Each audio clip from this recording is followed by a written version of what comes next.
The next morning, Aspyn awoke to a loud crack. Still groggy, she stumbled into the corridor and found a maid lying on the floor, pointing toward the window. Aspyn rushed over.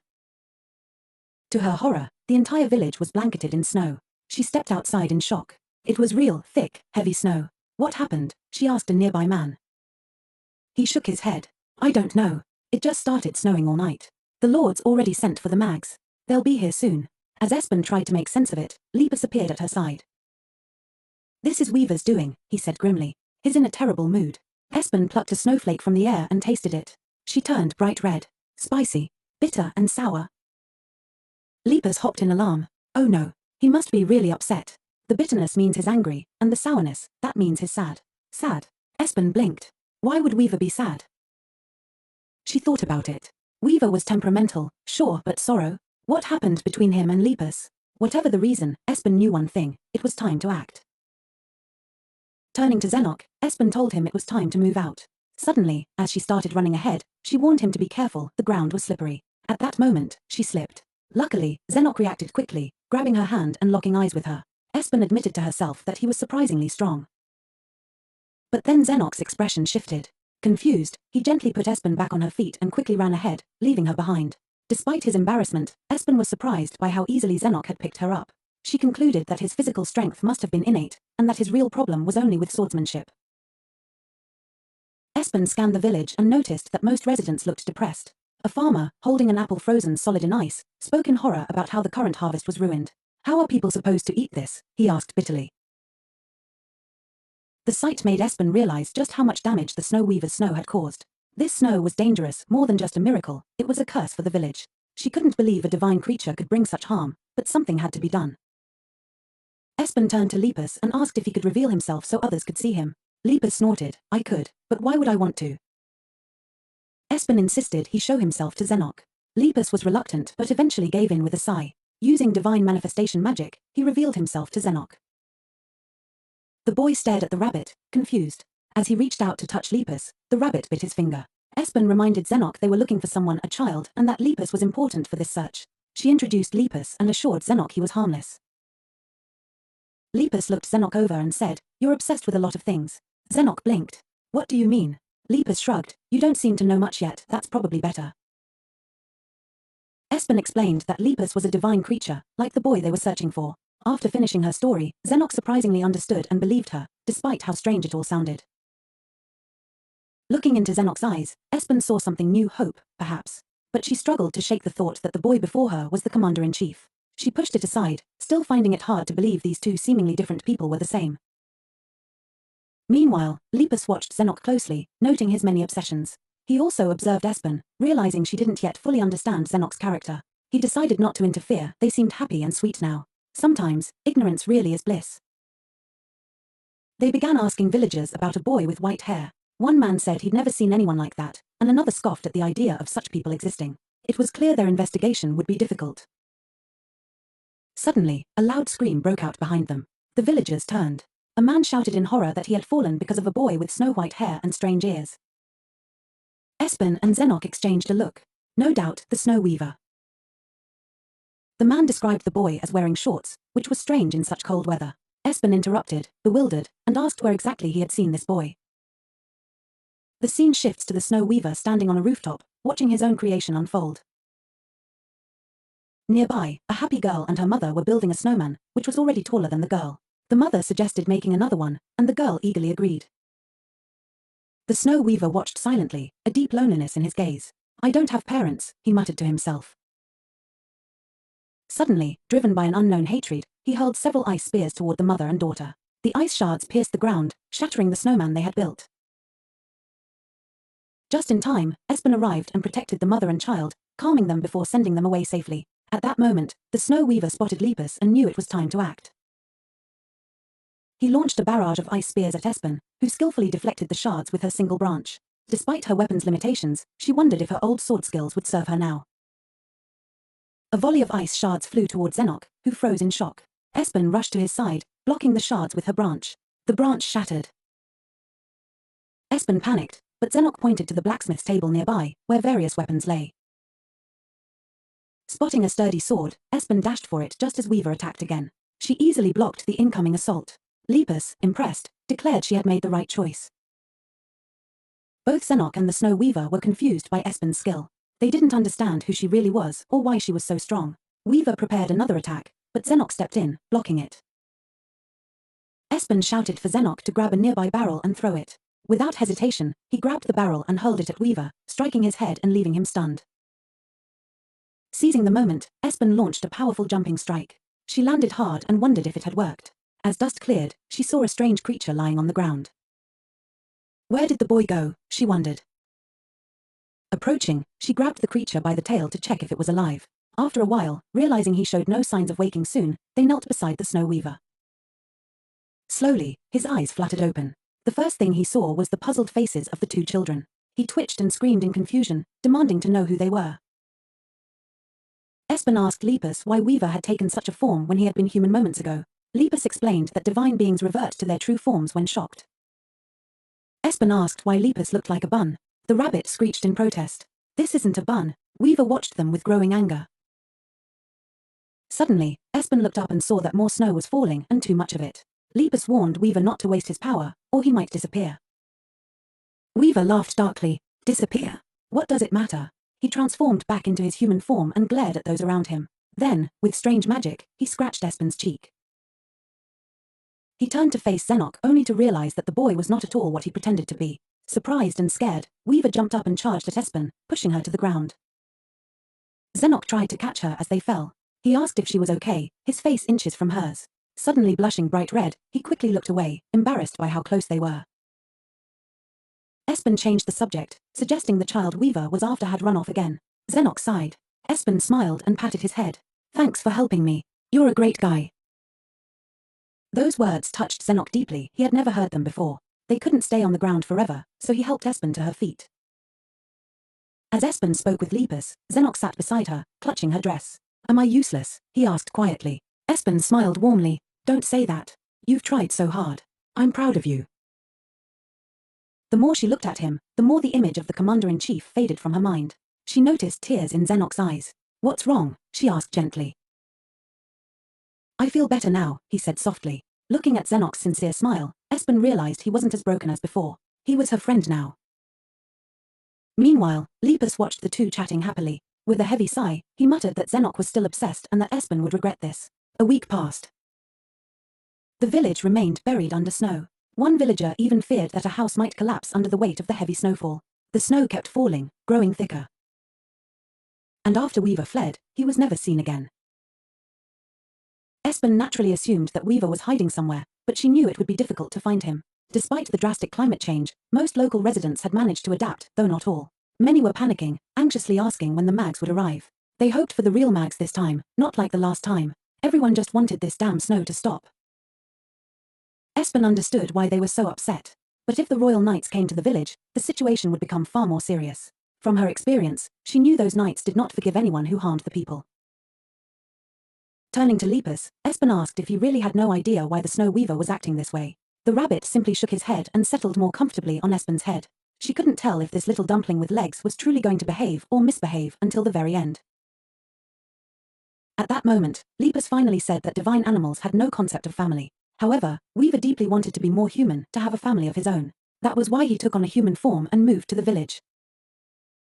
Aspyn remained curious about why Weaver hated Lepus so much. The divine creature explained that he had wanted to take Weaver in and make him his ward. Lepus assumed this was the idea of parents. Aspyn shouted in disbelief, "That's not how it works." Lepus sighed and admitted he didn't really understand what being a parent meant. Aspyn said she understood but reminded him that when the royal knights arrived, they would capture the Snow Weaver. Gently stroking Lepus, she confessed she didn't know how divine animals could be accepted in this world. The worst-case scenario was that Weaver might be experimented on or killed outright. Holding Lepus in her hands, she looked at him and asked if he was okay. All she saw was his ever-smiling, sweet face. Aspyn sighed, disappointed that she had no idea what he was really thinking. Still, she decided it was time to move on. After some time spent among the crowd, Aspyn spotted Senoc sitting by the fountain. She asked how long he had been waiting for her since she had been gone a long time. He smiled and said it was fine. They had decided to split up to search for the divine animal more quickly. Unfortunately, neither had found any trace. Senoc apologized to Aspyn in disappointment. Aspyn reassured him, saying it was okay. She had been looking for a whole week without success too. She smiled warmly and told him he had tried hard. Then her gaze shifted to Senoc's sword, usually sheathed. He admitted it was still difficult for him to hold the sword properly. Aspyn encouraged him, saying very soon he would adapt. By the way, she added, it's high time to start the long-awaited training. Senoc lit up at the idea. Aspyn looked at him, thinking how cute he was, then quickly reminded herself that this was the commander-in-chief, and she should treat him accordingly. But still, this boy in front of her was just Senoc. Soon they approached a woman who, to their luck, said she had seen a child in one of the alleys. Without hesitation, Aspyn and Senoc ran at full speed toward the alley. Moments later, they finally found the boy they had been searching for. Aspyn dashed forward to attack Weaver but was too slow. Weaver reacted quickly. Aspyn screamed in surprise as Cade suddenly stood right in front of her. She realized too late that the sword swing was inevitable. They were about to collide. But Cade raised his cane and apologized to Aspyn. A moment later, Aspyn was soaring through the air, much to her shock. Cade smiled and asked if he remembered correctly. Her name was Aspyn. Still bewildered, she nodded silently. After a moment, she came to her senses and, horrified, apologized, explaining she had mistaken him for someone else. Cade laughed and told her it was fine, no need to apologize so much. Still, Aspyn stood her ground and kept apologizing, as she hadn't expected to meet him. Suddenly, Cade asked what had actually happened. Why had she attacked someone? Aspyn laughed and explained they were searching for someone, a boy about Cade's age, which was why she had confused them. Cade smiled and noted that alleys were dark, so such mistakes were understandable. Then he asked who was standing next to her. Aspyn happily introduced Senoc as her friend who was helping her. Cade greeted Senoc, who stood behind Aspyn, visibly surprised. Aspyn laughed and explained Senoc was a bit shy. Cade saw something in Senoc that Aspyn did not notice, and was surprised by this. Deciding not to dwell on it, Cade said he didn't know why they were searching for that man but offered to help them anyway. Aspyn thought it would be good to have the support of a great mage in the future. She simply thanked him for his offer. Unfortunately, Aspyn realized that Senoc might have too many questions she couldn't answer. So, she politely asked him to keep everything a secret. She warned that if it became difficult, he might not be able to help her. Senoc was surprised but agreed to honor her request, promising to stay quiet like a fish. He sensed something interesting was happening. Aspyn sighed and asked if he had ever heard of divine animals. Senoc replied that he had. They were beings from other dimensions, he explained, recalling what his teacher had said about the world being divided into multiple intertwined dimensions. Sometimes, creatures appeared from these intersections, and occasionally, people even moved through time. Aspyn decided not to reveal how much she actually knew, so she feigned surprise and said she now understood what divine animals were. Senoc added that many magicians didn't even know the concept, so it was surprising that Aspyn knew anything about them. Aspyn smiled, but before she could say more, a scream pierced the air from the nearby square. They turned toward the noise, confused. Voices shouted that they had found the suspect. Aspyn assumed this was exactly what they had been searching for and urged the boys to follow the cries. After a short while, they reached a corner and cautiously peered around. They immediately noticed some commotion. Knights were there, but where were they headed? Aspyn wondered if the knights had realized the snowfall was caused by the snow weaver, who had attacked people. A report had been filed, meaning trouble was coming. Aspyn turned to Senoc and suggested they follow the knights. Perhaps what they sought would be with them. Senoc, puzzled, told her the knights had split up and were moving in different directions. What do we do then? He asked. Aspyn guessed they would have to split up as well. Cade volunteered to go alone. If the target wasn't with him, he could immediately alert the others. He planned to cast a tracking spell and send a signal if Weaver was nearby. He then asked who they were looking for. Aspyn, not one for many words, answered simply, a child with horns.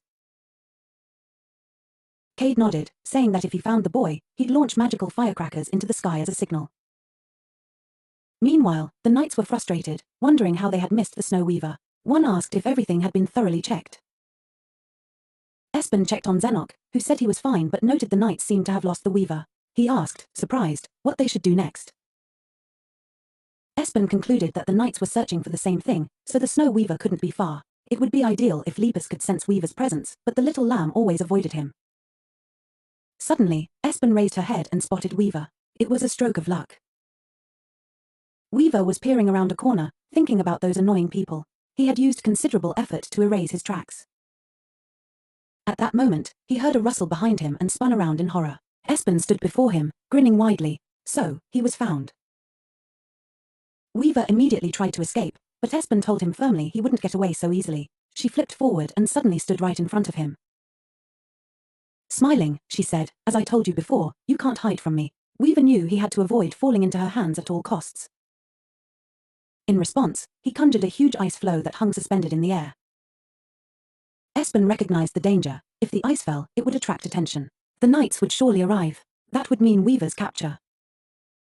Weaver, clearly in a foul mood, warned Aspyn to leave or he would kill her. Aspyn sighed, realizing she had no choice. She couldn't make much noise, so she'd have to take him down quietly. But she only had one chance. Swiftly, she flew past the ice floe and made a precise sword swing. Moments later, she pulled Weaver off balance, knocking him to the ground. Raising her blade, she pointed it at him. But Weaver wasn't ready to surrender. Aspyn watched in confusion as anger suddenly flared within him. He declared he would destroy her, tired of enduring this chase. Aspyn asked why he hated her so much. Weaver responded bitterly, asking if she really didn't know. At that moment, Senoc called out that the knights were already approaching. Aspyn knew things were getting out of control and fast. Just then, Cade appeared above them, having finally found them. He smiled and asked if they needed help. Aspyn screamed that they absolutely did. Meanwhile, the knights had arrived at the reported scene, but it was empty. One knight said he thought he heard noise coming from nearby but figured they must have imagined it. They decided to check elsewhere. Cade smiled and said everything was ready. Aspyn asked if they would remain undetected. The mage confirmed the barrier would keep their actions hidden from those outside. Relieved, Aspyn drew her sword, ready to use her power to the fullest. Cade looked puzzled, realizing she was a sword master with unusual strength for her age, maybe even a prodigy. After some time, Weaver was captured and tied up with ropes. Before the battle, Aspyn looked much more confident than before. It had been so long since she last stretched and prepared her body like this. She immediately approached Senoc and asked if he was hurt. The guy replied that everything was fine. Cade thought for a moment and realized that Aspyn had simply managed to catch this overly active divine beast some time ago. Senoc then pointed to the broken canopy and asked Cade if breaking it might pacify the lamb. Cade suggested that it just might work. Senoc turned to the magician and asked for help, since it seemed only Cade could reach it. After a moment, Senoc finally pulled out his sword and made a swift swing. At that, the lamb was finally caught, though it was incredibly angry. Thanks to this, Aspyn soon hung over the lamb, smiling slightly, and said, "It's all over now." Later, Senoc looked at his hands in bewilderment, realizing he had actually managed to strike with the sword, even though he had hidden his full potential until now. He had always thought sword wielders were cruel and callous, but thanks to Aspyn, he realized swordsmanship could be truly beautiful. Looking at her, he thought he wanted to become like her. Aspyn approached him again, asking if he was okay and if he felt any pain. Senoc turned toward her, amazed, and talked about how he had struck with the sword and that only thanks to her, he wasn't afraid at all. "You're the best," he said. Hearing those words, Aspyn was perplexed. On one hand, it was nice to hear. On the other, it brought back memories of the commander-in-chief telling her she was the best and could be proud of herself because she was his only deputy. She still couldn't understand why these long-forgotten memories kept resurfacing. At that point, Cade suggested the boys leave first before they continued talking. Everyone understood that the place would soon be filled with knights. The next day, Weaver was still screaming that he had nothing to say to people. The cute-looking lamb even shouted for them all to die, so Aspyn covered Senoc's ear. Aspyn then asked if he had prepared everything. Senoc nodded and took out a large feather. Approaching Weaver, he began to tickle the animal vigorously. Weaver burst into laughter and told Senoc to get lost. Aspyn looked stern and told Senoc to make sure Weaver wouldn't even think about escaping. Then she wondered what she should do next. She had been asked to gather the divine animals but not to hold some horned boy hostage. If the lamb escaped again, it would cause more trouble and Lepus still hadn't said what to do with him. Aspyn picked up Lepus and said she felt she wouldn't be able to catch Weaver if he escaped again, so Lepus needed to do something about it. The situation was more dangerous now because the townspeople had asked the king's knights for help. She asked Lepus if he wanted to gather all the divine animals. Lepus nodded. Aspyn asked him to promise to be honest with her and to answer everything she asked. She also joked he wouldn't stalk her forever, would he? Lepus nodded again. Aspyn was glad he understood her and hugged him. After a while, Aspyn approached the boisterous Weaver, who muttered incessantly. Seeing Aspyn, he screamed again, begging to be finished off, or else he'd run away again. Aspyn looked at him in bewilderment and asked if he really didn't mind if they killed him. Weaver asked again, confused. Aspyn said that in that case, she would ask Lepus for permission to kill him. Weaver narrowed his eyes, certain Lepus would agree. But just then, a puzzled Lepus appeared and said he wouldn't allow the Snow Weaver to be killed. Aspyn looked at Lepus in confusion and asked what would happen if Weaver escaped again. Lepus said they would have to catch him again. Weaver couldn't believe his ears and asked, puzzled, if Lepus didn't hate him. Aspyn asked Weaver if he really hated Lepus. Weaver said that was nonsense and he never hated him. Aspyn suggested giving Weaver to the Royal Knights, since if he ran away again, they could catch him and make shashlik out of him. Lepus, however, said that wouldn't work because Weaver had to return home alive. Weaver didn't understand what was happening, he even felt Lepus was thinking about him. Aspyn approached the prisoner and said that although she hadn't known this pig rabbit for long, she felt he really cared about Weaver. Soon after, for unknown reasons, Weaver transformed into an animal and rushed into Aspyn's arms. Aspyn didn't fully understand what was happening, but she hugged him back and asked him to stop crying. At that moment, Cade approached, clapped, and congratulated them on the truce. With the problem solved, Cade asked if he could ask the strange rabbit a few questions. The scene then jumps a week ahead. It no longer snowed, the weather had recovered, and everything was peaceful. Aspyn finally began training Senoc in swordsmanship.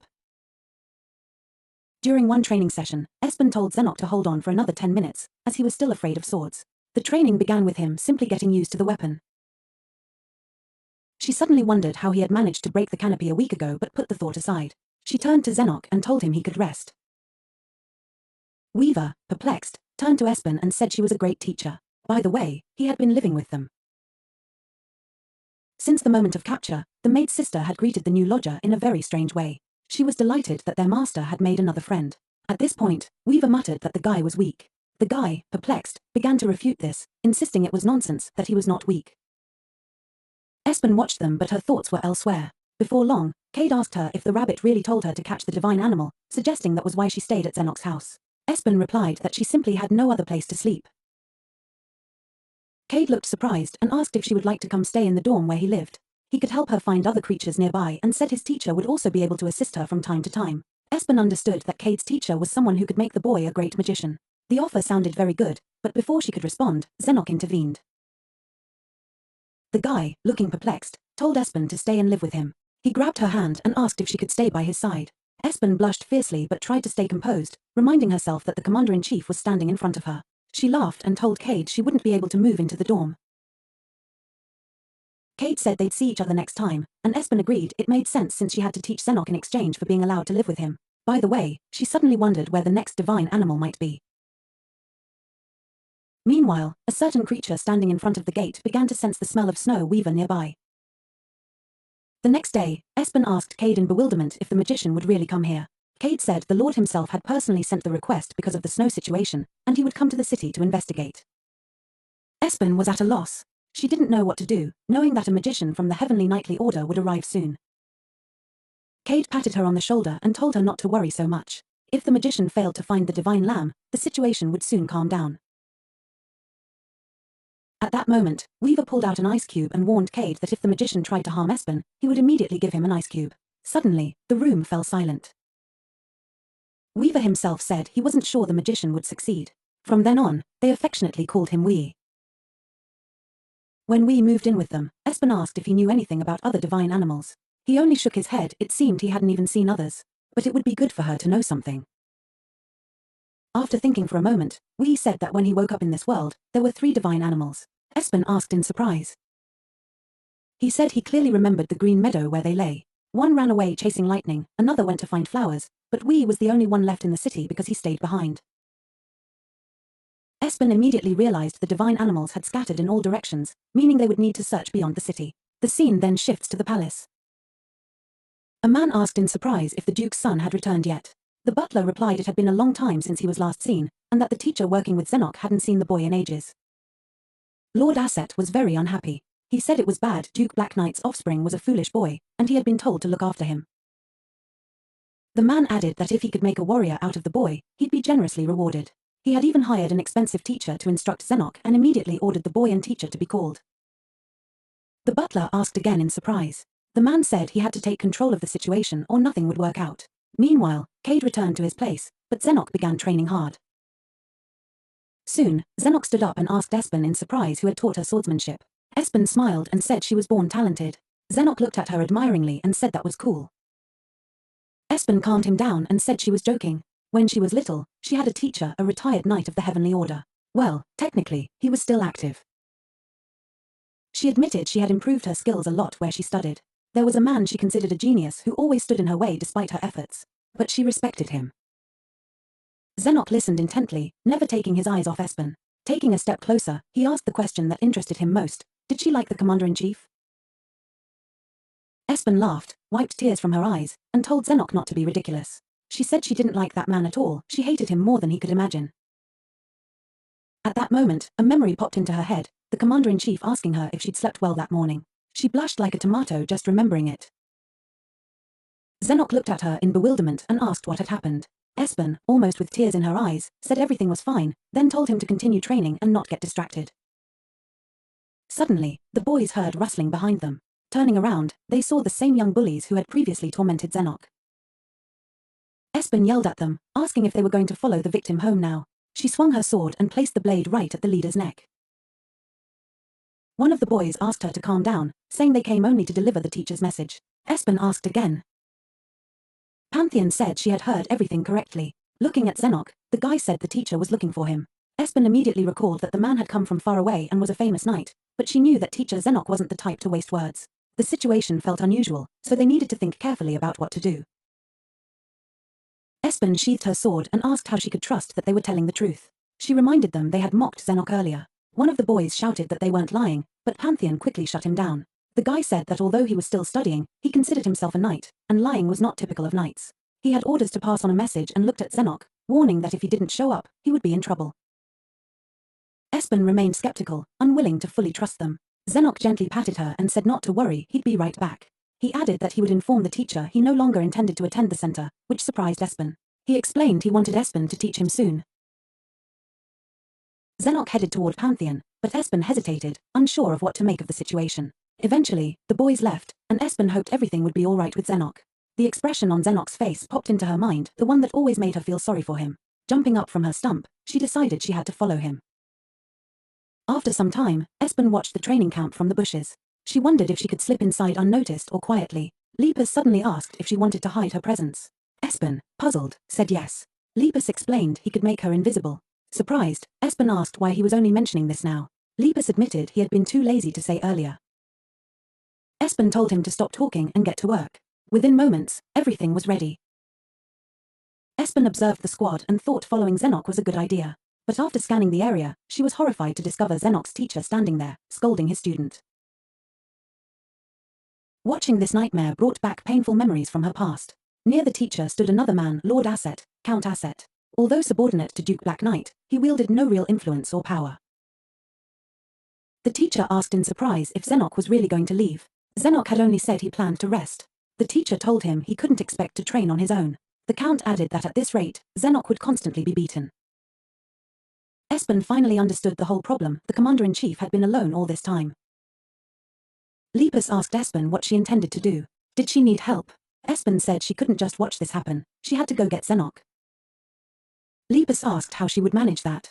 Looking down, Aspyn admitted he was right. She couldn't do much in her current body. She had no money or status. Still, she thought it might be enough just to become an adult.